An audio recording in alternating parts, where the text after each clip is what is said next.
Hello everybody and welcome back to my channel. It's me again, Chelsea, and today I am bringing you my June wrap up. So we are halfway through the year. I have managed to complete 2 readathons in the month of June. I managed to tick off all the prompts for Clear Your Shit and for Whateverathon, which is fantastic. I didn't stick to my exact TBR throughout the whole month, but that's okay. So let's start with the books that I didn't actually read this month. So the books I didn't read in the month of June include The Black Coast, The Prison Healer, The Shadow of the Gods, Alice and Star Daughter. Everything else I believe I managed to read. I have also read a variety of graphic novels as well, which weren't originally on my TBR, but that's okay. I kind of got into a place where I didn't want to read books and I found a new love for graphic novels. It was also because I have spent a lot of time out and about in the month of June, so I got graphic novels on my phone through the Kindle Unlimited app thing, and I really enjoyed reading them. But let's get into the books that I actually managed to read this month. So the first book that I managed to read in the month of June was Amari and the Night Brothers by B.B. Alston. I gave this 4 stars. I was actually really impressed with how much I enjoyed this book. I loved it. I loved the magic system. I loved the premise.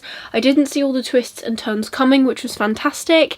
I can actually see why everyone really raves about this book. So in this book we are following our main character Amari Peters, and she knows 3 things to be true. She knows that her brother has gone missing, she knows no one will talk about it, and she knows that his mysterious job holds a clue. And she is thrown into a world of adventure when she discovers the Supernatural Bureau, and she discovers magic and that there are creatures living among us. And this book is full of mystery and mystic and magical mayhem, and I actually really loved it. I recommend it even if you're not a middle grade reader. If you like fantastical things, if you love a bit of a mystery, this is definitely one for you. The next book that I managed to read was A Dark Shade of Magic by V.E. Schwab. Again, another 4-star read for me. I am so glad that I finally managed to pick up this series. I am a little bit gutted because this is an Illumicrate special edition and I'm waiting on the sequels and they have been held up somewhere, which sucks, but I will hold off until they arrive and then I will dive straight back into this series. I loved the characters in this. Our main characters that we're following are Kel, who is a magician, I suppose, and he can travel between the 4 Londons. Red London, which is where Kel is from and is full of magic. White London, where magic is very hard to come by. Grey London, which is the London that is most like ours in the normal world, I guess, where magic is not readily available. And Black London, which has basically fallen in on itself due to over-consuming magic. And our second character is Lila Bard, who is from Grey London, and she is a petty thief and she longs to get out of London and go on a world of adventure. And when she meets Kel, her dreams do become reality, and I just loved this. The different Londons, the way they're portrayed, the way the characters are portrayed. I'm very interested in seeing who becomes the bad guys next and what kind of bad guys we have in the next 2 books. I believe that this is currently a trilogy, but there are rumours of more books coming out, which is interesting. And if that is the case, I really hope that Illumicrate carry on this series of books like this because they are absolutely stunning.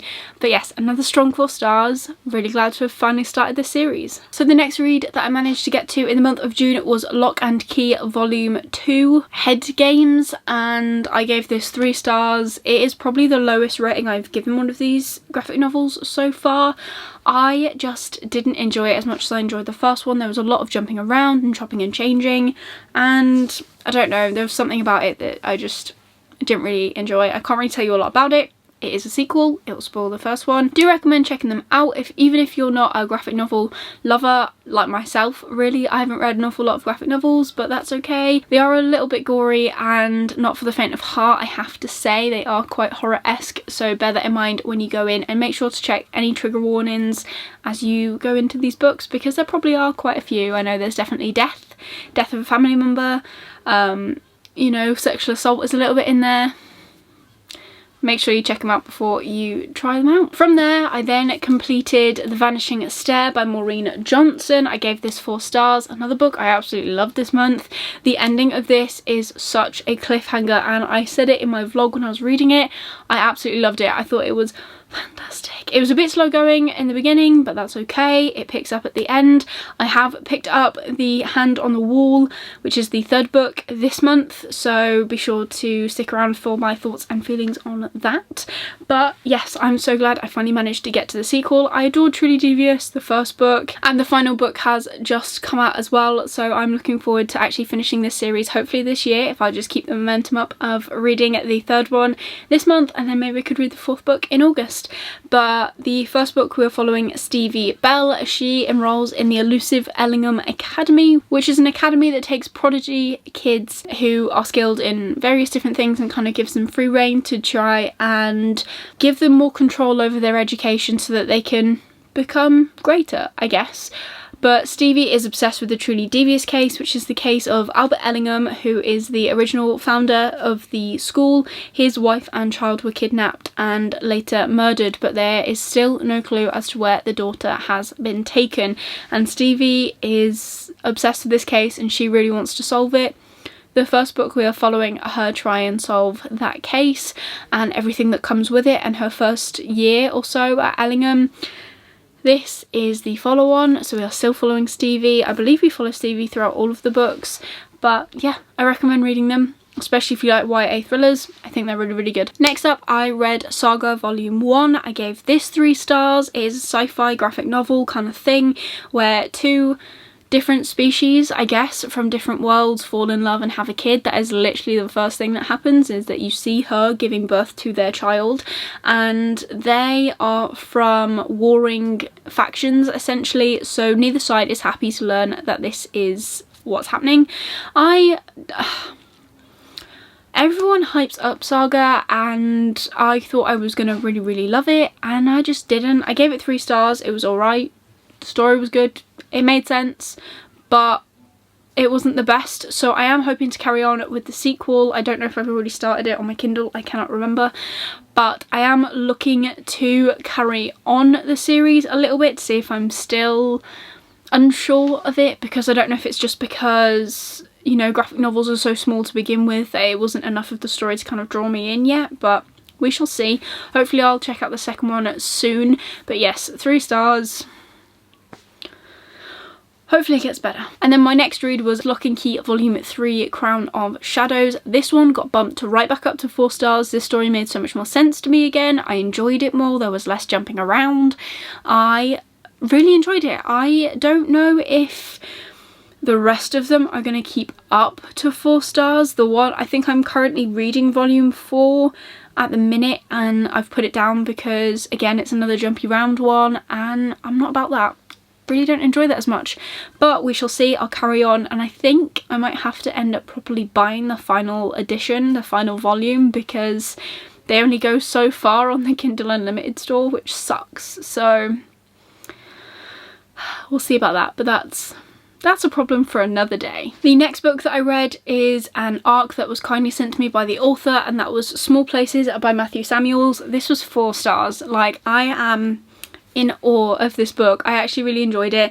To begin with, as I said in my vlog, the first 100 or so pages were really slow for me, and I wasn't sure if I was going to enjoy it as much. But as I got further in and I discovered more of the characters that are described on the back, like the Seelie Court, and we went to the Unseelie Court, and we met the Stoned Fawns and the Bibbering Troll, I fell in love. I thought it was so good. I actually messaged the author after I finished this because of the cliffhanger and went, what happens next? When is the next book out? This isn't even out yet, guys. This is out in August, and I recommend it so much. If you like crossing, my tagline for this book is, if you like crossing the magical with the mundane, then you need to check this out. This book has got so many things interwoven in it. Jamie has moved back home to sort out his mum's house and estate and affairs, because unfortunately she's been diagnosed with cancer and she's really not very well. And while he's at home, he stumbles upon a witch, and she makes him a deal that he can't refuse. And in making this deal, Jamie agrees to help the witch Melusine try and cure and find what's wrong with the earth spirit, which is Gaia. and I really enjoyed it. I thought it was fantastic. There's some places in this book that are actually real places and I have been there, which kind of helped me like visualize the book better and drew me right in. I love this book. I actually can't wait for the sequel. Read it. It's definitely so cool. The one audiobook that I managed to read in the month of June was The Curse of Dark and Lonely. I gave this 4 stars. It was a reread for me. I already knew it was going to be 4 stars. Nothing much has changed. This is a Beauty and the Beast retelling. It is beautifully done. I absolutely love it.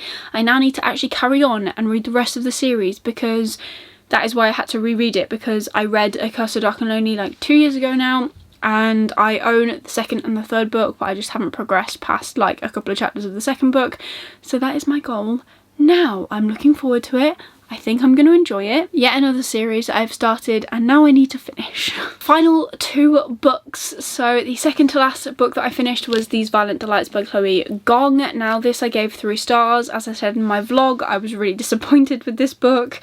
I was hoping for so much more, but I didn't get it. This is a Romeo and Juliet retelling from the 1920s set in Shanghai, and it's about 2 warring drug cartels pretty much, and obviously we have Roma and we have Juliet, and they fell in love and something happened 4 years ago that is kind of hinted at throughout the book, and there's a lot of enemies to lovers, but I just didn't really find it as great as everyone said it was going to be, which sucks because I really wanted to enjoy it. Enemies to lovers is my favourite trope, but it just wasn't meant to be. I will still be reading the sequel because 3 stars to me, it's an average book. It was good enough. It was good. That's all there is to it, but yeah, I'm let down by it. But if you enjoyed it, I'm really glad. I'm looking forward to the sequel. I'm hoping that one will put me straight in the action. I found the pacing was a bit off in this for me, but maybe that will change with the sequel. I have high hopes for the sequel, so let's see how that goes. And then finally I read Rumeysa by Radia Hafeizer, and I gave this 4 stars. This is a fairy tale retelling as well. We have Rumeysa, who is Rapunzel essentially. That is her story that is being retold. The main thing that I love about this book that I have sung everywhere is that this book puts to the front that girls do not need to wait for men to come and save them, and we are more than capable of saving ourselves, and I absolutely love that. There is some fantastic rep in this book in my opinion, and my favourite thing is that the stories of Rumeysa, who is retelling Rapunzel, Cinderella, which is retelling Cinderella, and Sleeping Sorrow, which is a retelling of Sleeping Beauty, none of those stories go exactly how you would remember them from if you heard fairy tales as a kid, and I like these ones a little bit better, gotta be said. But I really recommend this. This is a middle grade. I think that this is just a really good feel-good story that everyone should read. And there you go, those are all the books that I managed to read in the month of June. It's quite a stack. My explanations of these books are probably terrible, so as always the links will be down below if you actually want to check out these books and see what they're actually about and not what my rambling is about. But that's everything for today's video. If you did enjoy it, please give it a like. It really supports me and my channel.